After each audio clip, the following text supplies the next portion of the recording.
শুভেচ্ছা বিনিময় না সংলাপ এখনো স্পষ্ট করতে পারেনি সরকারি দল। ওবায়দুল কাদের শুভেচ্ছা বিনিময় বললেও এইচটি ইমাম বললেন সংলাপ। সংলাপের নামে দ্বিমুখী আচরণ করছে আওয়ামী লীগ, বললেন মির্জা ফখরুল। যে কোনো ধরনের আলোচনার আগে শর্ত জুড়ে দিলেন ক্ষমা চাওয়ার। মার্চে চালু হচ্ছে কলকাতা বাংলাদেশ যাত্রীবাহী জাহাজ চলাচল। দুদেশের পর্যটন ও অর্থনীতিতে নতুন সম্ভাবনা। নৌবন্দরগুলো ঢেলে সাজাচ্ছে মন্ত্রণালয়। শিক্ষক ও শিক্ষার্থীদের আন্দোলনে অচল হাজী মোহাম্মদ দানেশ বিজ্ঞান ও প্রযুক্তি বিশ্ববিদ্যালয়। প্রথম বর্ষের ভর্তি পরীক্ষা নিয়ে অনিশ্চয়তা, সমাধানের চেষ্টায় কর্তৃপক্ষ। এবং যশোরে খেজুরের রস সংগ্রহ ও গুড় তৈরিতে ব্যস্ত গাছিরা। গুড়ের বাজার রক্ষায় অনলাইনে বিক্রির উদ্যোগ।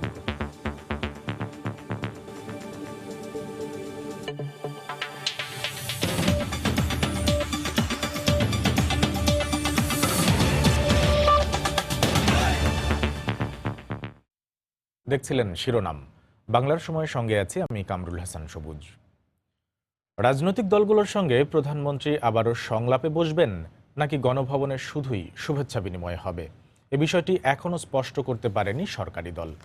সংলাপ প্রসঙ্গে গতকাল ভিন্ন ভিন্ন বক্তব্য দিয়েছেন দলের সাধারণ সম্পাদক ওবায়দুল কাদের ও প্রধানমন্ত্রীর রাজনৈতিক উপদেষ্টা এইচটি ইমাম।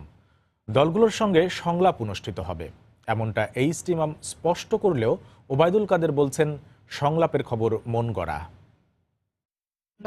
মাননীয় সদস্যবৃন্দ, একাদশ জাতীয় সংসদে নির্বাচিত সংসদ সদস্যদের শপথ গ্রহণ ও নতুন মন্ত্রিপরিষদ গঠনের পর রাজনীতির মাঠে গুঞ্জন, আবারও দলগুলোর সঙ্গে সংলাপে বসছেন প্রধানমন্ত্রী শেখ হাসিনা।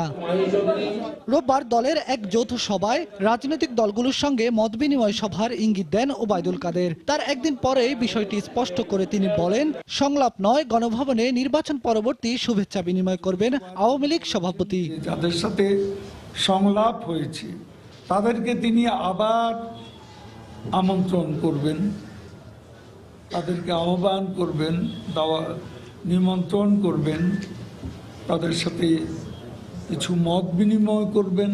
এই জাতীয় নির্বাচন নিয়ে সংলাপের কোনো প্রয়োজন নেই। দলগুলোকে তিনি গণভবনে আমন্ত্রণ জানাতে চান নির্বাচন পরবর্তী শুভেচ্ছা বিনিময়ের জন্য। মঙ্গলবার ধানমন্ডি ৩২ নম্বরে বঙ্গবন্ধুর প্রতিকৃতিতে শ্রদ্ধা জানানো শেষে প্রধানমন্ত্রীর রাজনৈতিক উপদেষ্টা এইচটি ইমাম জানান, রাজনৈতিক দলগুলোর সঙ্গে সংলাপেই বসছেন প্রধানমন্ত্রী। আমাদের মাননীয় প্রধানমন্ত্রী আবার বলেছেন যে উনি আরেকটি সংলাপ করবেন। সেই সংলাপে সকল পার্টি যারা এর আগের সংলাপে অংশগ্রহণ করেছিলেন তাদেরকেও উনি আমন্ত্রণ করেছেন। আমন্ত্রণ জানানো। এর কিছুক্ষণ পরে মহানগর উত্তর আওয়ামী লীগ আয়োজিত এক বর্ধিত সভায় ওবায়দুল কাদের বলেন, সংলাপের বিষয়টি সাংবাদিকদের মন গড়া। প্লিজ, আমি সাংবাদিক বন্ধুদের কাছে বলবো, প্রধানমন্ত্রী একবারও সংলাপের কথা বলেন। আমি বলেছি আমন্ত্রণ জানাবেন, আমি তো সংলাপের কথা বলি। বেলায়েত হোসাইন, সময় সংবাদ, ঢাকা। এদিকে সংলাপের নামে আওয়ামী লীগ দ্বিমুখী আচরণ করছে বলে মন্তব্য করেছেন বিএনপি মহাসচিব মির্জা ফখরুল ইসলাম আলমগীর। গতকাল দুপুরে ঢাকা মেডিকেল কলেজ হাসপাতালে যুবদলের আহত এক নেতাকে দেখতে গিয়ে সাংবাদিকদের একথা বলেন তিনি। এ সময় মির্জা ফখরুল আরও বলেন, যে কোনো আলোচনার আগে ওবায়দুল কাদেরকে জনগণের কাছে ক্ষমা চাইতে হবে। ব্লুপ্রিন্ট করেছিল যে কেউ জানবে না, তা ফাঁকা মাঠে ঠিকই গোল দিয়ে দেবে। নির্বাচনকে পক্ষে নেওয়ার জন্য যত অপকরণের কৌশল দরকার তারা তা নিয়েছে। কাজী সাহেবকে গিয়ে বলেন প্রথমেই জাতির কাছে মাপ চাইতে। জাতির সঙ্গে যে ভয়াবহ একটা মিথ্যাচার তারা করেছেন, সেই মিথ্যাচারটার জন্য তারপর অন্যান্য জাতি, দল, মৎস্যকরের সঙ্গে আলোচনা করার একটা পথ তৈরি হবে। জোটগতভাবে নয়, আগামী উপজেলা নির্বাচনে আওয়ামী লীগ দলগতভাবে অংশ নেবে বলে জানিয়েছেন আওয়ামী লীগের সাধারণ সম্পাদক ওবায়দুল কাদের। গতকাল সকালে ধানমন্ডিতে ১৯ জানুয়ারির বিজয় সমাবেশ উপলক্ষে আয়োজিত কর্মী সভায় বক্তব্য রাখেন তিনি। এ সময় নির্বাচন নিয়ে সংলাপের প্রয়োজন নেই বলেও উল্লেখ করেন ওবায়দুল কাদের। এর আগে ধানমন্ডিতে সংরক্ষিত নারী আসনের মনোনয়ন ফর্ম বিক্রি শুরু করে আওয়ামী লীগ। একাদশ জাতীয় সংসদ নির্বাচনে ভোট গ্রহণের 2 সপ্তাহের মাথায় এবার সংরক্ষিত নারী আসনের প্রার্থী চূড়ান্ত ও উপজেলা নির্বাচন নিয়ে সরগরম রাজনৈতিক মহল। একাদশ জাতীয় সংসদে সংরক্ষিত 50টি নারী আসনের মধ্যে আনুপাতিক প্রতিনিধিত্ব অনুযায়ী 43টি নারী আসনে সংসদ সদস্য হবেন আওয়ামী লীগ থেকে। এজন্য মনোনয়ন ফর্ম সংগ্রহ করতে মঙ্গলবার সকাল থেকেই ধানমন্ডিতে আওয়ামী লীগ সভাপতির রাজনৈতিক কার্যালয়ে ভিড় করেন সম্ভাব্য নারী প্রার্থীরা। 30,000 টাকা মূল্যের এই মনোনয়ন ফর্ম বিক্রি কার্যক্রমের উদ্বোধন করেন দলের সাধারণ সম্পাদক ওবায়দুল কাদের। মনোনয়ন ফর্ম সংগ্রহ করে সম্ভাব্য প্রার্থীরাও তাদের ত্যাগ ও যোগ্যতা অনুসারে আশাবাদী চূড়ান্ত মনোনয়ন পাওয়ার বিষয়ে। মাননীয় প্রধানমন্ত্রী উনি সবার থেকে বেশি ভালো জানেন যে কাকে কোথায় দিলে কোন কাজটি তারা করতে পারবে। নারীদের অধিকার বাস্তবায়নের জন্য, সম অধিকার বাস্তবায়নের জন্য আমি কাজ করার চেষ্টা করব। উনি যাকে মনে করবেন উনি তাকেই নেবেন, আমাকেই নেবেন সেটা আমি বলছি না, যে উনি এটা ভালো বুঝবেন। যারা যোগ্য এবং যারা নিবেদিত আওয়ামী পরিবারের তাদেরকে যদি বাছাই করা হয়, সেখানে আমার কথাটি বিবেচনা করার জন্য আমি বিনীতভাবে অনুরোধ রাখছি। নারীদের ক্ষেত্রে যে অগ্রগতিটা আসছে শেখ হাসিনার হাতকে শক্তিশালী করার জন্যই আমি সালমা এই মনোনয়নপত্রটা কিনলাম। এদিকে 19 জানুয়ারির বিজয় সমাবেশ উপলক্ষে ধানমন্ডির একটি কনভেনশন সেন্টারে অনুষ্ঠিত হয় দলের বর্ধিত সভা। সেখানে দলের নীতি নির্ধারণী পর্যায়ের নেতাদের পাশাপাশি উপস্থিত ছিলেন সাধারণ সম্পাদক ওবায়দুল কাদের। জোটগত নয়, আগামী উপজেলা নির্বাচনে আওয়ামী লীগ দলগতভাবে অংশ নেবে বলে জানান তিনি।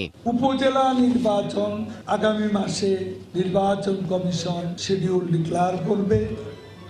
উপজেলা নির্বাচন স্থানীয় সরকার নির্বাচন, স্থানীয় সরকার নির্বাচন আমরা দলীয়ভাবে করি। এখানে জোটগতভাবে স্থানীয় সরকার নির্বাচন আমরা কখনো করিনি। এমনকি সিটি কর্পোরেশন নির্বাচনও আমরা দলীয়ভাবে করেছি। দেবাশিস রায়, সময় সংবাদ, ঢাকা। সংসদ নির্বাচনের পর এবার রাজশাহীর প্রতিটি উপজেলায় নির্বাচনী হাওয়া বইতে শুরু করেছে। এ উপলক্ষে বিভিন্ন রাজনৈতিক দলের নেতাকর্মীদের মধ্যেও বিরাজ করছে চাঙ্গা ভাব। অনেকে মনোনয়ন পেতে ধর্ণা দিতে শুরু করেছেন দলের নীতি নির্ধারণী পর্যায়ের নেতার কাছে। পবা ও গদাগাড়ী উপজেলার বিভিন্ন শ্রেণী পেশার মানুষেরা এলাকার উন্নয়নের যোগ্য ব্যক্তিকে চেয়ারম্যান নির্বাচিত করতে চান। আমাদের খরা প্রবণত এলাকা, এখানে পানির আমাদের আর্সেনিক আছে, স্বাস্থ্য সেবাটার আমাদের সমস্যা আছে, আমরা এটা পাই না। নগরের সুবিধা আমরা গ্রামে যেন পাই। আমরা ধানের দর চাই, আমরা কৃষকের উপর বুঝেছেন ঠিক মতন নজর দিতে হবে। কৃষকের যে ন্যায্য মূল্য সেই জিনিসটা পাওয়ার জন্য সরকারকে আমাদের কথা তার মুখ দিয়ে বলে আমরা এটাই চাই। উন্নয়নমূলক কাজগুলো হবে, মানে আমরা নারীরা যেন উন্নয়নমূলক প্রশিক্ষণগুলো পাই। আমরা চাই যে উপজেলা চেয়ারম্যান হবে এই এলাকায় শিক্ষার মান উন্নয়ন করবে। প্রত্যাশা দিবে মানুষের মাঝে যে নির্বাচিত হওয়ার পর আমি এই সমস্ত কাজগুলো করব, যেন ভরসা থাকে যে হ্যাঁ তিনি এই সমস্ত কাজগুলো করতে পারবে। এরকম ব্যক্তিকে আমরা উপজেলা নির্বাচনের দেখতে চাই। যারা পরীক্ষিত মানুষ, সৎ মানুষ, এলাকার কাজ করবেন, তাদেরকে জনগণ নির্বাচিত করবে। স্কুল, রাস্তাঘাট এসব যেন আরও উন্নয়ন হয়। গোদাগাড়ী একটা মডেল থানা হিসাবে যেন বাংলাদেশের মানচিত্রে প্রতিষ্ঠিত হয়। বিএনপিকে উন্নয়নের রাজনীতিতে এসে নিজস্ব ধারা সৃষ্টির আহ্বান জানিয়েছেন শিল্পমন্ত্রী নুরুল মজিদ মাহমুদ হুমায়ুন। গতকাল সন্ধ্যায় নরসিংদীর সার্কিট হাউস মিলনায়তনে জেলা আওয়ামী লীগের যৌথ মত বিনিময় সভা শেষে তিনি একথা বলেন। আহ্বান জানাবো তারা যেন দীর্ঘ রাজনৈতিক প্রক্রিয়া, যেটা আমাদের যে উন্নয়নের রাজনীতি তার স্বার্থে আসুক, তারা সেখানে তাদের নিজস্ব একটা ধারা সৃষ্টি করবে। দেশটা তো আগে। আমি বিশ্বাস করি যে মাননীয় প্রধানমন্ত্রী এবং আমাদের দলের যে ইচ্ছা, তারা পার্লামেন্টে আসবেন, তাদের কথা তারা বলবেন, জাতির কাছে বলবেন, জাতি এটাই প্রত্যাশা করে, আমাদেরও এটা প্রত্যাশা। বাংলার সময়ে আরও থাকছে। শাহজালাল বিজ্ঞান ও প্রযুক্তি বিশ্ববিদ্যালয়ের ছাত্রের আত্মহত্যার ঘটনায় সামাজিক যোগাযোগ মাধ্যমের সমালোচনার ঝড়, কর্তৃপক্ষের তদন্ত কমিটি গঠন, রহস্য উদ্ঘাটনে তৎপর পুলিশ।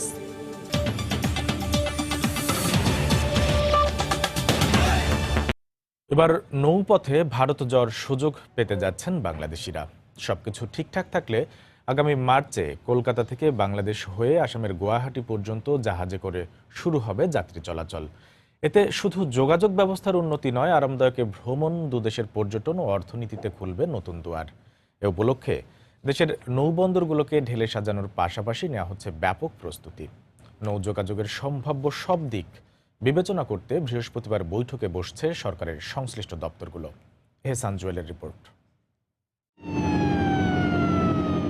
এদেশের ভ্রমণ পিয়াসী মানুষের স্বপ্ন সত্য হতে যাচ্ছে।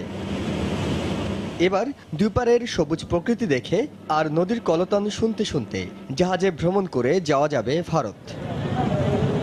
নৌ প্রোটোকল চুক্তির আওতায় বাংলাদেশ ও ভারতের মধ্যে পণ্যবাহী জাহাজ চলাচল করছে 1972 সাল থেকে।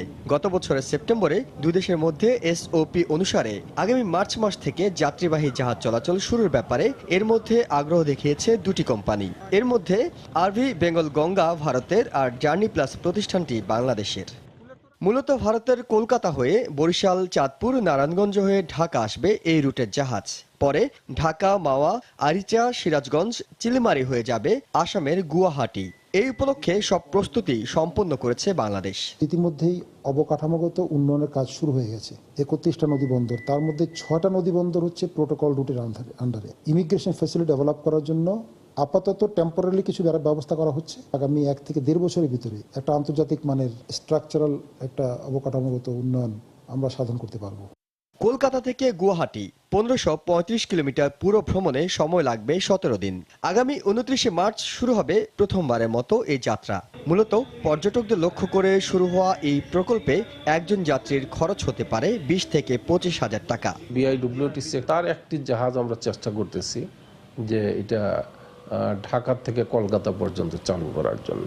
সভা করে এটার ইমিগ্রেশন, সিকিউরিটি ক্লিয়ারেন্স কিছু বিষয় আছে। অনেক পর্যটক ভারত থেকে আসবে, তাতে আমাদের যোগাযোগ, ব্যবসা, নৌ বাণিজ্য এবং পর্যটন তাদের এই সুবিধাগুলো হবে। প্রতি বছর সড়ক ও আকাশপথে দুই দেশের মধ্যে 15 লাখ মানুষ যাওয়া আসা করেন। দেশের ভিতরে নৌপথে ছোট বড় 800 জাহাজ চলাচল করলেও আন্তর্জাতিক রুটে চলতে পারে মাত্র 12টি। দুদেশের জন্য লাভজনক এই প্রকল্পে বাংলাদেশ সমানভাবে অংশ নিতে হলে দ্রুত বেসরকারি জাহাজ নির্মাতাদের উৎসাহী করে বাড়াতে হবে জাহাজের সংখ্যা। আর যে নৌবন্দরগুলো ব্যবহার করা হবে সেগুলোতে প্রয়োজনীয় অবকাঠামো নিশ্চিত করা গেলেই আসবে টেকসই ও কার্যকর সুবিধা। এহসান জুয়েল, সময় সংবাদ, নারায়ণগঞ্জ। সিলেটের শাহজালাল বিজ্ঞান ও প্রযুক্তি বিশ্ববিদ্যালয়ের শিক্ষার্থী তাইফুর রহমান প্রতীকের মৃত্যুর ঘটনা তদন্তে 3 সদস্যের কমিটি গঠন করা হয়েছে। রহস্য উদ্ঘাটনে তৎপরতা শুরু করেছে পুলিশও। এদিকে ময়না তদন্ত শেষে প্রতীকের লাশ পরিবারের কাছে হস্তান্তর করা হয়েছে। সিলেট নগরীর কাজল শাহ এলাকার একটি বাসা থেকে সোমবার শাহজালাল বিজ্ঞান ও প্রযুক্তি বিশ্ববিদ্যালয়ের শিক্ষার্থী তাইফুর রহমান প্রতীকের ঝুলন্ত লাশ উদ্ধার করা হয়। এরপর থেকেই সামাজিক যোগাযোগ মাধ্যমে তার মৃত্যু নিয়ে শুরু হয় নানা গুঞ্জন। শিক্ষকদের রাজনীতির শিকার হয়েই আত্মহননের পথ বেছে নিয়েছেন অনার্সে প্রথম শ্রেণীতে প্রথম হওয়া প্রতীক, এমন অভিযোগ তোলেন অনেকে। পরিবারের বরাতে ওই অভিযোগ প্রকাশ হয় গণমাধ্যমেও। মঙ্গলবার তদন্ত কমিটি গঠনের সিদ্ধান্ত নেয় বিশ্ববিদ্যালয় প্রশাসন। অধ্যাপক ডক্টর বিলাল উদ্দিনের নেতৃত্বাধীন 3 সদস্যের কমিটির প্রতিবেদনের পরই ব্যবস্থা নেওয়ার কথা জানান উপাচার্য। আর তাতে আস্থা রাখছেন প্রতীকের বাবাও। আমরা বিশ্ববিদ্যালয় পরিবার সবাই খুব মর্মাহত। আর পুরো জিনিসটা নিয়ে আমরা একটা তদন্ত কমিটি করেছি, উচ্চ সক্ষমতা সম্পন্ন। তারা খুব গুরুত্ব সহকারে ব্যাপারটা দেখবেন। আমি আন্তাজে কাউকে ব্লেম করতে রাজি না। এখনও তদন্ত কমিটি বিসি সাহেব করেছেন, ওনারা দেখবেন, এটা আশ্বাস দিয়েছেন।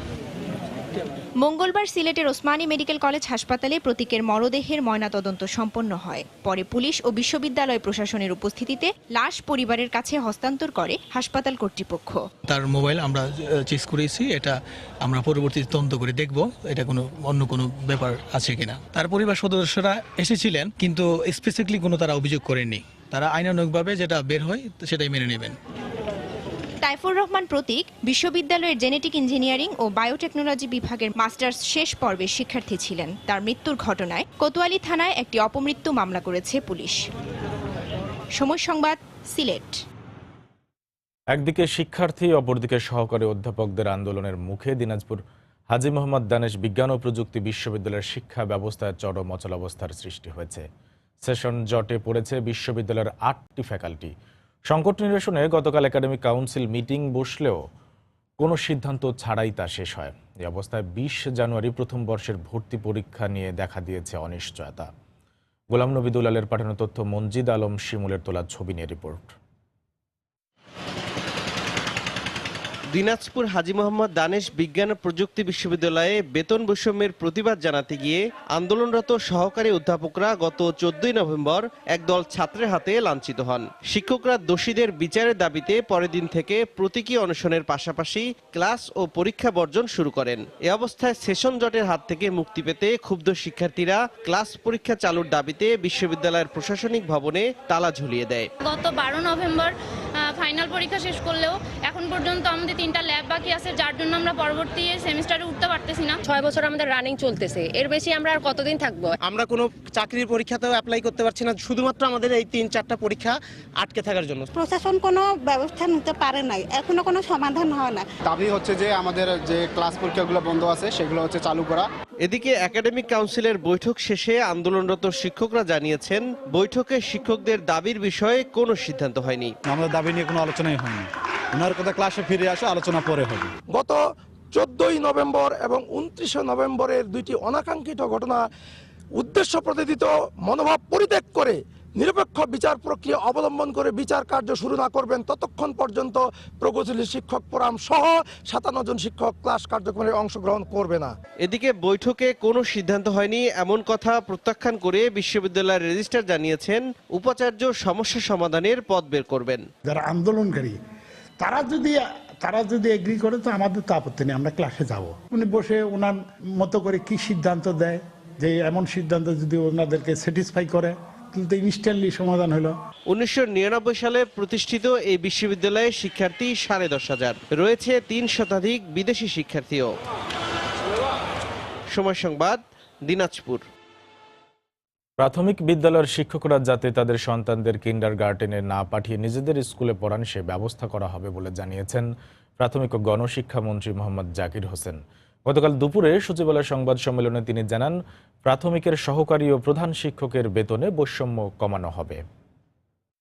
প্রাইমারিতে পড়ে না, খালি কেজি স্কুলের দিকে যায়। প্রাইমারি স্কুলের ছেলেরা কেজিতে যাবে না। আমাদের এমন সিস্টেম আমরা চালু করতে যাই, কেজির বাচ্চারা আমাদের এখানে আসবে। আপনাদের যে সকল ছোটখাটো দাবি দেওয়া, বিভিন্ন ধরনের বৈষম্য, এই সমস্ত নিরসন করার দায়িত্ব আমাকে দিয়েছে। আমি ইতিমধ্যে সচিব মহোদয় এবং আপনাদের যারা ঊর্ধ্বতন কর্তৃপক্ষ আছে তাদের সাথে কথা বলেছি। আরও যদি কোনো দাবি দেওয়া থাকে আমরা সেগুলো আপনাদের পূরণ করব। বাংলার সময়ে আরও থাকছে। নারায়ণগঞ্জের সোনারগাঁওয়ে শুরু হয়েছে মাসব্যাপী কারুশিল্প মেলা। সন্ধ্যায় থাকছে বিভিন্ন অঞ্চলের লোকজ গান।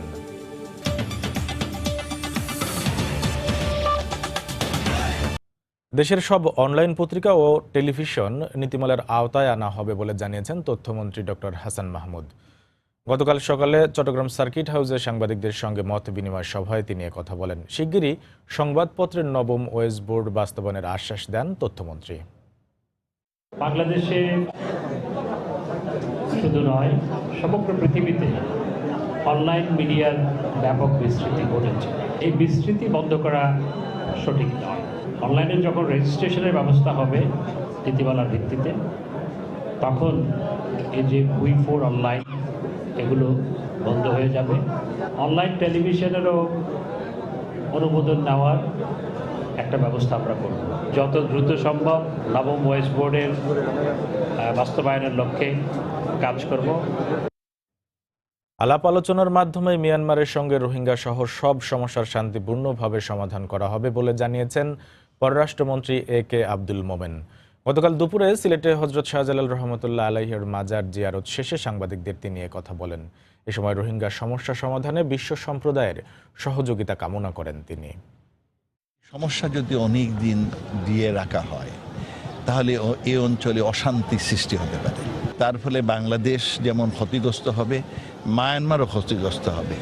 একইভাবে আমাদের অন্যান্য প্রতিবেশী রাষ্ট্র, তাদেরও কিন্তু স্বার্থ বিঘ্নিত হবে। এই জন্য সকলের মঙ্গলের জন্য এই সমস্যার সমাধান শান্তিপূর্ণভাবে সমাধান প্রয়োজন। বিশ্বের যত নেতা আছে তাদেরও একটা দায়িত্ব আছে, এই মানবিক সমস্যা দূর করার জন্য তাদেরও একটা বলিষ্ঠ ভূমিকা পালন করা প্রয়োজন। কক্সবাজারে দ্রুত গতিতে এগিয়ে চলছে দেশের সর্ববৃহৎ আশ্রয়ণ প্রকল্পের কাজ, যেখানে আশ্রয় পাবে 1991 সালে ভয়াবহ ঘূর্ণিঝড়ে উদ্বাস্তু হওয়া 4,500 পরিবার। আশ্রয় পাওয়া নিয়ে খুশি হলে উদ্বাস্তু মানুষগুলোর চাওয়া স্থায়ী কর্মসংস্থান। তাদের আধুনিক প্রশিক্ষণের মাধ্যমে প্রকল্প এলাকায় কর্মসংস্থানের ব্যবস্থা করার আশ্বাস দিয়েছেন জেলা প্রশাসক। সুজাউদ্দিন রুবেলের তথ্য, মোহাম্মদ ফরাজের ছবি নিয়ে রিপোর্ট। 1991 সালের ভয়াবহ ঘূর্ণিঝড়ে উদ্বাস্তু হয় কক্সবাজারের কুতুবদিয়া উপজেলার হাজার হাজার মানুষ, যাদের মধ্যে অনেকেই ঘরবাড়ি হারিয়ে আশ্রয় নেয় কক্সবাজার বিমানবন্দর সংলগ্ন নাজিরার টেক, কুতুবদিয়া পাড়া ও সমিতি পাড়ায়। কিন্তু বিমানবন্দরকে আন্তর্জাতিক মানে উন্নীত করতে আশপাশের সরকারি খাস জমিতে বসবাসরত উদ্বাস্তু বাসিন্দাদের স্থানান্তরের উদ্যোগ নেয় প্রশাসন। 2016 সালে প্রধানমন্ত্রীর বিশেষ উদ্যোগে বাঘখালী নদীর পাশে প্রায় 254 একর জমিতে নেওয়া হয় কুরুস্কু বিশেষ আশ্রয়ণ প্রকল্পের উদ্যোগ। 2017 সালের মার্চে কাটাদেশের পর বাংলাদেশ সেনাবাহিনীর কর্তৃক দ্রুত এগিয়ে চলছে এই প্রকল্পের কাজ। ইতিমধ্যে মাটি ভরাট টেকসই বেড়িবাঁধ নির্মাণের পর এখন শেষ হওয়ার পথে প্রথম পর্বের 10টি ভবনের নির্মাণ কাজ, যেখানে আশ্রয় পাবে 320টি পরিবার। ড্রেনেজ, ইলেকট্রিসিটি, আর হলো ইন্টারনাল রোড, আর হলো ওয়াটার সাপ্লাই, এই কাজগুলো বাকি আছে। স্থায়ী ঠিকানা পাবার আশায় খুশি হলেও উদ্বাস্তু এসব মানুষের চাওয়া তাদের জন্য কর্মসংস্থানের ব্যবস্থা করা। মাঝে মাঝে ওই বৃষ্টির জন্য, পানির জন্য সমস্যা হয়, মাঝে মাঝে এরকমই আর অবস্থায় আমরা অবস্থান করতেছি। এখানে যখন আমাদের পুনর্বাসন করা হবে, সেখানে যেন আমাদের কর্মসংস্থানের ব্যবস্থা হয়। এই অবস্থায় উদ্বাস্তু মানুষগুলোকে স্থায়ী বসবাসের ব্যবস্থার পাশাপাশি আধুনিক প্রশিক্ষণের মাধ্যমে এলাকায় কর্মসংস্থানের সুযোগ তৈরির আশ্বাস দিয়েছেন জেলা প্রশাসন। শুটকি প্রসেসিং ইউনিট করা কিংবা মার্কেটিং এর ব্যবস্থা করা, এই যে পর্যটকদের যাওয়া, এই সকল বিষয় যখন চালু হবে তখন তাদের কর্মসংস্থানের কোনো অভাব হবে না। কুরুস্কু বিশেষ আশ্রয়ণ প্রকল্পে থাকছে ৫ম তলা বিশিষ্ট 139টি ভবন ও 10 তলা বিশিষ্ট একটি টাওয়ার। আগামী ফেব্রুয়ারি মাসে প্রধানমন্ত্রী শেখ হাসিনার এটি উদ্বোধন করার কথা রয়েছে। সময় সংবাদ, কক্সবাজার। জমি আছে, বাড়ি নেই। প্রকল্পের আওতায় প্রতি জেলায় 500 করে 35,000 পাকা বাড়ি নির্মাণ করা হবে বলে জানিয়েছেন দুর্যোগ ব্যবস্থাপনা ও ত্রাণ প্রতিমন্ত্রী ডাক্তার মোহাম্মদ এনামুর রহমান। গতকাল দুপুরে নীলফামারী সার্কিট হাউসে মন্ত্রণালয়ের পরিকল্পনার বিষয়ে কথা বলার সময় সাংবাদিকদের একথা বলেন তিনি। সারা বাংলাদেশে প্রায় 13,000 15 মিটার দীর্ঘ সেতুর কার্যক্রম সম্পন্ন করার জন্য আমরা বরাদ্দ দিয়েছি। এছাড়া বাংলাদেশের 64টা জেলায় আমরা 32,000 ঘর নির্মাণ করে দেব, যাদের জায়গা আছে কিন্তু ঘর নাই। লাঞ্ছনার প্রতিবাদে রংপুর মেডিকেল কলেজ হাসপাতালে চিকিৎসা কার্যক্রম বন্ধ রেখেছেন ডাক্তাররা। এতে দুর্ভোগে পড়েছেন রোগীরা।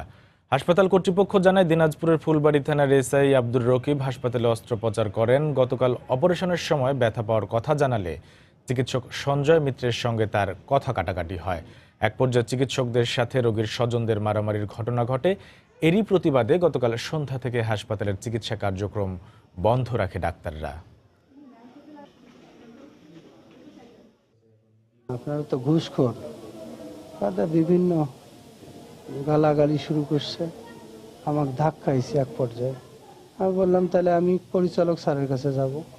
এখন আমি যাব এই কথা বলছি, উনি আমাকে ধাক্কায় বেডের দিকে ফেলাই দিচ্ছে। পেশেন্ট খালি গায়ে স্যালাইন ট্যালাইন হাতে নিয়ে তর্কাতর্কি করতেছে। আমি উনাকে বললাম যে আপনি এত অস্থির হয়ে গেছেন কেন? আপনি তো অসুস্থ মানুষ, আপনি বেডে থাকবেন, আর আপনি কেন এখানে এসে চিল্লাচিল্লি করতেছেন? আপনি বেডে যান, আপনার সমস্যা, আমি ওখানে গিয়ে কথা বলবো। কথা কাটাতে কিসের ধাক্কা, ওটা ধাক্কা মারে দিছে আমাকে। গোপালগঞ্জে দুর্বৃত্তদের হামলায় আহত ব্যবসায়ী মোহাম্মদ বিলু শরীফ মারা গেছেন। গতকাল খুলনা মেডিকেল কলেজ হাসপাতালে চিকিৎসাধীন অবস্থায় তিনি মারা যান। পুলিশ জানায়, গত সোমবার রাতে ব্যবসা প্রতিষ্ঠান থেকে বাড়ি ফিরছিলেন ব্যবসায়ী শরীফ। পথে সদর উপজেলার মেরি গোপীনাথপুরে তাকে মারধর করে টাকা ছিনিয়ে নেয় দুর্বৃত্তরা। স্থানীয়রা গুরুতর অবস্থায় তাকে উদ্ধার করে জেলা সদর হাসপাতালে ভর্তি করেন। অবস্থার অবনতি হলে তাকে খুলনা মেডিকেল কলেজ হাসপাতালে পাঠানো হয়। এই ঘটনায় জড়িতদের ধরতে চেষ্টা চলছে বলে জানায় পুলিশ। সাতক্ষীরায় 9 বছরের প্রতিবন্ধী শিশুকে ধর্ষণের অভিযোগে সাজেদুল ইসলাম নামের এক যুবককে গ্রেফতার করেছে পুলিশ। সোমবার বিকেলে শহরের তালতলা এলাকায় এ ঘটনা ঘটে। পুলিশ জানায়, বাড়িতে একা পেয়ে প্রতিবেশী সাজেদুল ইসলাম ওই প্রতিবন্ধী শিশুকে তুলে নিয়ে যায়। পরে শিশুটির চিৎকারে প্রতিবেশীরা ছুটে এসে তাকে উদ্ধার করে সদর হাসপাতালে ভর্তি করে। নির্যাতিতার বাবা সাজেদুলকে আসামি করে সদর থানায় একটি ধর্ষণ মামলা দায়ের করেন। ব্রাহ্মণবাড়িয়ায় গাছের সঙ্গে ধাক্কা লেগে বরযাত্রীবাহী মাইক্রোবাস দুর্ঘটনায় 5 জন নিহত হয়েছেন। এ ঘটনায় আহত হয়েছেন আরও 4 জন। মঙ্গলবার দুপুরে ঢাকা সিলেট মহাসড়কের বিজয়নগর উপজেলার বীরপাশায় এ দুর্ঘটনা ঘটে। ইসলামপুর পুলিশ ফাঁড়ির পরিদর্শক জানান, ব্রাহ্মণবাড়িয়া থেকে সিলেটগামী একটি মাইক্রোবাস বিজয়নগর উপজেলার বীরপাশায় পৌঁছালে চালক নিয়ন্ত্রণ হারিয়ে ফেলেন। এ সময় মাইক্রোবাসটি সড়কের পাশে গাছের সঙ্গে সজোরে ধাক্কা খায়। এতে ঘটনাস্থলেই এক দম্পতি সহ 5 জন মারা যান। গুরুতর আহত হন মাইক্রোবাসে থাকা অপর 4 জন। আহতদের হবিগঞ্জের মাধবপুর উপজেলা স্বাস্থ্য কমপ্লেক্সে পাঠানো হয়।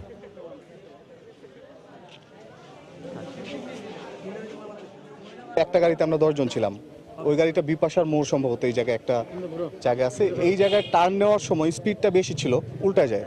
মারা গেছে রিজন, শুভ, পরশ, অপু এবং অপুর ওয়াইফ। বরের পা ভাঙছে। নিয়ন্ত্রণ হারিয়ে একটা গাছের সাথে ধাক্কা মারে। তো আমরা করবার সাথে সাথে অ্যাম্বুলেন্স আমাদের দ্বিতীয় টানা গাড়ি নিয়ে, সাহায্যকারী গাড়ি নিয়ে আমরা ঘটনাস্থলে উপস্থিত হয়ে 2 বারে টোটাল আমরা 9 জনকে উদ্ধার করেছি। অতিরিক্ত গতির কারণে এটা দুর্ঘটনা ঘটছে। খুব দ্রুত বেগে ছিল গাড়িটা। আইসা সে আর নিয়ন্ত্রণ হাইয়া রক্ষা করতে পারে নাই, যে উল্টাইয়া পেছনের সাইডটা সামনে এসে পড়ছে, যে গাছের মধ্যে আঘাত লাগছে। ভোলায় আলাদা সড়ক দুর্ঘটনায় 2 স্কুল শিক্ষার্থী নিহত হয়েছে। পুলিশ জানায়, গতকাল সদর উপজেলার ইলিশা ফেরিঘাট এলাকায় রাস্তা পার হচ্ছিল 9ম শ্রেণীর ছাত্র তুহিন। এ সময় পেছন থেকে আসা যাত্রীবাহী বাস তাকে চাপা দেয়। এতে ঘটনাস্থলেই তুহিন নিহত হয়। এদিকে চরফ্যাশন উপজেলার কুতুবগঞ্জ বাজার এলাকায় ট্রাক চাপায় শাহিন নামে অপর এক স্কুল ছাত্রের মৃত্যু হয়েছে। খেজুরের রস আহরণ, গুড় ও পাটালি তৈরির কাজে ব্যস্ত সময় পার করছেন যশোরের গাছিরা। দেশব্যাপী যশোরের নলেন গুড় ও পাটালির সুনাম থাকলেও কিছু অসাধু ব্যবসায়ীর কারণে তা ম্লান হতে চলেছে। এজন্য গুড়ের কম দাম ও পাইকার ব্যবসায়ীদের দায়ী করেন গুড় প্রস্তুতকারীরা। অবশ্য সম্প্রতি স্থানীয়ভাবে এবং অনলাইন বাজার ব্যবস্থা চালুর মাধ্যমে জেলার গুড়ের সুনাম ও বাজার রক্ষার উদ্যোগ নেওয়া হয়েছে। যশোর প্রতিনিধি জুয়েল মৃধার তথ্য ও আবুল কালাম আজাদের ছবি নিয়ে রিপোর্ট।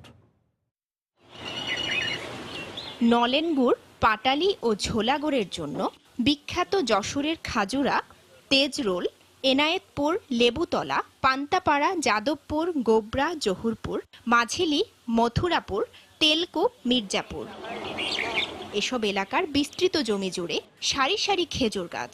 কার্তিক মাস শুরুর সাথে সাথেই খেজুর গাছ ছেঁটে রস সংগ্রহ ও গুড় তৈরির প্রস্তুতি নিতে শুরু করেন এ অঞ্চলের কৃষকরা। কারণ শীত মৌসুমে এ অঞ্চলের কৃষকদের অন্যতম আয়ের উৎস এটি। গাছ ছিল অনেক, বহুত গাছ মাইরে ফেলানো হয়েছে বাড়ি করতে যেয়ে। এখন আছে 40টা মতন। ভোরবেলায় গাছ পেড়ে নিয়ে আসলাম, নিয়ে আসি এখন রস জ্বালাই আপনার এই গুড় তৈরি করে আবার যাদের অর্ডার আছে ওনাদেরকে দিতে হবে। 3 থেকে 3.5 মাস এটা চলে আর কি। আর এই সময়টা আমাদের জন্য খুবই ব্যস্ততার সময় আর কি। দেশব্যাপী যশোরের গুড়ের সুনাম থাকলেও কিছু অসাধু ব্যবসায়ীর কারণে তা ক্ষতিগ্রস্ত হচ্ছে। খাজুরা এলাকা হলে গুড়ের জন্য বিখ্যাত। টোটাল বাংলাদেশ সহ অন্য দেশে এলাকার গুড় পাটালি যায়। গুড়ি হালকা চিনি দেওয়া পড়ে, আমরা ন্যায্য দাম পাই না বলে আমাদের কাছে কোনো ইসিরা আসে না। তবে সুনাম রক্ষায় স্থানীয়ভাবে এবং অনলাইন বাজার ব্যবস্থা চালুর মাধ্যমে উদ্যোগ নেওয়া হয়েছে। ঐতিহ্যবাহী যশোরের খেজুরের গুড় পাটালি যাতে সারা দেশের মানুষ ঘরে বসেই পেতে পারে, এই কারণে আমরা এই কেনারহাটের যাত্রা শুরু করেছি। এই কার্যক্রমটা শুরু হয়েছে শীত মৌসুমে।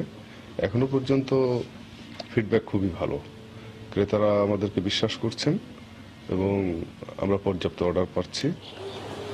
কৃষি বিভাগের তথ্য মতে জেলায় বসতবাড়ি ও বাগান মিলিয়ে প্রায় 723 হেক্টর জমিতে 10.5 লাখ খেজুরের গাছ আছে। এর মধ্যে প্রায় 7 লাখ গাছ থেকে রস আহরণ করা হয়। সময় সংবাদ, যশোর। ভোলায় স্বেচ্ছাসেবক লীগ নেতাকে প্রকাশ্যে নির্যাতনে জড়িত পুলিশ কর্মকর্তার শাস্তির দাবিতে মানববন্ধন করেছেন এলাকাবাসী। গতকাল দুপুরে বোরহানুদ্দিন উত্তর বাসস্ট্যান্ডে এই মানববন্ধন হয়। এতে স্থানীয় আওয়ামী লীগ ও এর অঙ্গ সংগঠনের নেতাকর্মী সহ বিভিন্ন শ্রেণী পেশার মানুষ অংশ নেন। তারা অবিলম্বে ঘটনার সঙ্গে জড়িত পুলিশ কর্মকর্তার বিরুদ্ধে আইনানুগ ব্যবস্থা নেওয়ার দাবি জানান। গত রোববার দুপুরে শহরের বাংলা স্কুল মোড়ে উপজেলা স্বেচ্ছাসেবক লীগের যুগ্ম সাধারণ সম্পাদক আওলাদ হোসেনকে মারধর করেন এএসআই শাহ আলম। চট্টগ্রাম বন্দরের বে টার্মিনালের জন্য অধিগ্রহণ করা জমির ক্ষতিপূরণের দাবিতে মানববন্ধন করেছে ভূমি মালিকরা। গতকাল সকালে হালিশহর আনন্দবাজার টার্মিনাল এলাকায় মানববন্ধন করেন তারা। তাদের অভিযোগ, বন্দর কর্তৃপক্ষ ক্ষতিপূরণের টাকা জেলা প্রশাসনকে বুঝিয়ে দিলেও ভূমি মালিকদের তা দেয়া হয়নি। ভুয়া ব্যবসায়ীরা জমির মালিকানা দাবি করে মূল মালিকদের বিরুদ্ধে মামলা করে হয়রানি করছে বলে অভিযোগ করেন তারা। অবিলম্বে পাওনা টাকা বুঝিয়ে দিতে ও মামলার বিষয়ে কর্তৃপক্ষের হস্তক্ষেপ দাবি করেন আন্দোলনকারীরা। ৮,০০০ কোটি টাকা ব্যয়ে ৮৮৮ একর জমির উপর নির্মিত হবে বে টার্মিনাল। এদিকে নানা আয়োজনে উত্তরায়ণ ও পৌষ সংক্রান্তি উদযাপন করেছেন বান্দরবনের সনাতন ধর্মাবলম্বীরা। এ উপলক্ষে গতকাল সকালে সদরের নোয়াপাড়া মন্দিরে শুরু হয় ধর্মীয় নানা আচার অনুষ্ঠান। জেলা গীতাশ্রমের আয়োজনে চলে উষা কীর্তন, মঙ্গল প্রদীপ প্রজ্বলন ও মহাপ্রসাদ বিতরণ সহ নানা আয়োজন। এ সময় নিজেদের সুখ সমৃদ্ধি কামনার পাশাপাশি দেশ ও জাতির মঙ্গল কামনা করে প্রার্থনা করা হয়। প্রতি বছর পৌষ সংক্রান্তিতে উত্তরায়ণ নামে বিশেষ উৎসব উদযাপন করেন বান্দরবনের সনাতন ধর্মাবলম্বীরা। নারায়ণগঞ্জের সোনারগাঁয়ে শুরু হয়েছে মাসব্যাপী লোকজ উৎসব ও কারুশিল্প মেলা। গ্রাম বাংলার ঐতিহ্যবাহী হস্তশিল্পের সমাহার দেখতে ভিড় করেন দর্শনার্থীরা। বাংলাদেশ লোক ও কারুশিল্প ফাউন্ডেশন আয়োজিত এই মেলায় প্রতিদিনই পরিবেশিত হবে বিভিন্ন অঞ্চলের লোকজ গান। শওকত আলী সৈকতের পাঠানো তথ্য ও আব্দুল্লাহ আল মামুনের ছবি নিয়ে রিপোর্ট। বিভিন্ন কারুকার্য খচিত মৃৎশিল্প, শীতলপাটি, শখের হাড়ি, শতরঞ্জি দিয়ে সাজানো স্টল। নকশিকাঁথা বুনছেন কেউ। পাট, বাঁশ, বেত ও কাঠের শোপিস সহ নানান ডিজাইনের পণ্য তৈরিতে ব্যস্ত কারিগররা। রয়েছে তামা ও পিতলের তৈরি বিভিন্ন তৈজসপত্র। শিল্পাচার্য জয়নুল আবেদিনের হাতে গড়া প্রতিষ্ঠান নারায়ণগঞ্জের সোনারগাঁয়ে লোকশিল্প জাদুঘর প্রাঙ্গণে শুরু হয়েছে মাসব্যাপী লোকজ উৎসব এবং লোক ও কারুশিল্প মেলা। মেলায় নানা রকম লোকজ পণ্যের পসরা সাজিয়ে বসেছেন চারুকারু শিল্পীরা। হাতের মাধ্যমে তৈরি করি। এখানে আমাদের গৃহস্থালী আইটেম আছে, চামচ, প্লেট, বাটি। নকশিকাঁথার উপরে মানচিত্র, গ্রাম বাংলার ঐতিহ্য আমি এগুলি তুলে ধরি। শোলা দিয়ে প্রায় 25টা আইটেম আমি তৈরি করি, যখন যেটা খেয়ালে আসে তাই তৈরি করি। তাকে আরো উৎসব মুখর করতে প্রতিদিন বিকাল ৩টা থেকে রাত ৯টা পর্যন্ত থাকছে বাউল গান, জারি সারি, মুর্শিদি সহ ছড়া পাঠের আসর। রয়েছে পুঁথিপাঠ, লাঠি খেলা, বায়োস্কোপ ও পিঠা মেলার আয়োজন। তো এখানে মাটির সাথে মিশছি, এখানে এসে আসলে অনেক ভালো লাগছে। পুরাতন জিনিসপত্রের সাথে আমাদের বাচ্চাদেরকে পরিচয় করাইলাম। প্রতি বছর এখানে আসি বাংলাদেশের হারিয়ে যাওয়া সংস্কৃতিগুলো দেখতে। দেশের ঐতিহ্য যে এখনো ধরে রেখেছে এবং ভবিষ্যতে আরো ভালো হবে, সুন্দর হবে, এটা আমরা প্রত্যাশা করি। মেলা প্রাঙ্গণে জোরদার করা হয়েছে সার্বক্ষণিক নিরাপত্তা ব্যবস্থা। কারুশিল্পীরা নিজেদের যে লোকশিল্প নিয়ে যে কাজ করে সেই কাজ কিন্তু এখানে তারা নিজেরা হাতে নাতে তৈরি করবে এবং সেটি বিক্রির ব্যবস্থা আছে। বাংলাদেশ লোক ও কারুশিল্প ফাউন্ডেশনের আয়োজনে মঙ্গলবার শুরু হওয়া মেলা চলবে আগামী 14 ফেব্রুয়ারি পর্যন্ত। সময় সংবাদ, নারায়ণগঞ্জ। গাজীপুরে ঐতিহ্যবাহী মাছের মেলা অনুষ্ঠিত হয়েছে। গতকাল সকালে শহরের কালীগঞ্জের বিনিরাইল এলাকায় এই মেলার আয়োজন করা হয়। শুধু গাজীপুরবাসীই নন, বিভিন্ন এলাকা থেকেও হাজার হাজার দর্শনার্থী ভিড় করেন মেলায়। উৎসব আনন্দে মেতে ওঠেন সবাই। মেলায় প্রদর্শিত হয় বোয়াল, চিতল, রূপচান্দা সহ বিভিন্ন দেশি ও সামুদ্রিক মাছ। এছাড়া রয়েছে খেলনা ও খাবারের দোকান। আয়োজকরা জানান, প্রতি বছরের পৌষের শেষ দিন এই মেলার আয়োজন করা হয়।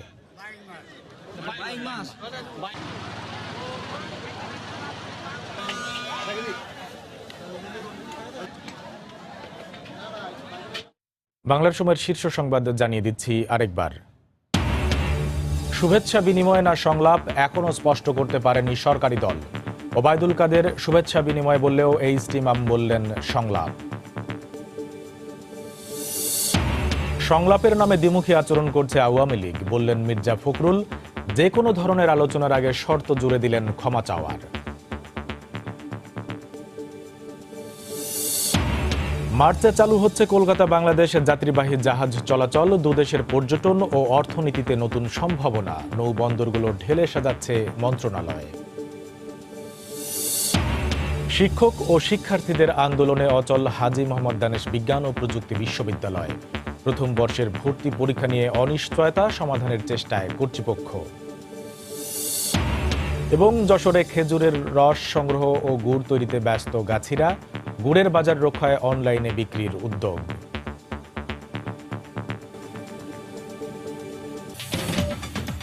এই ছিল বাংলার সময়। যে কোনো খবর পেতে ভিজিট করুন সময়নিউজ.টিভি। আপনার মোবাইলে সময় সংবাদ দেখতে সকল খবর পেতে ডাউনলোড করুন সময় অ্যাপ। সঙ্গে থাকুন সময়ের।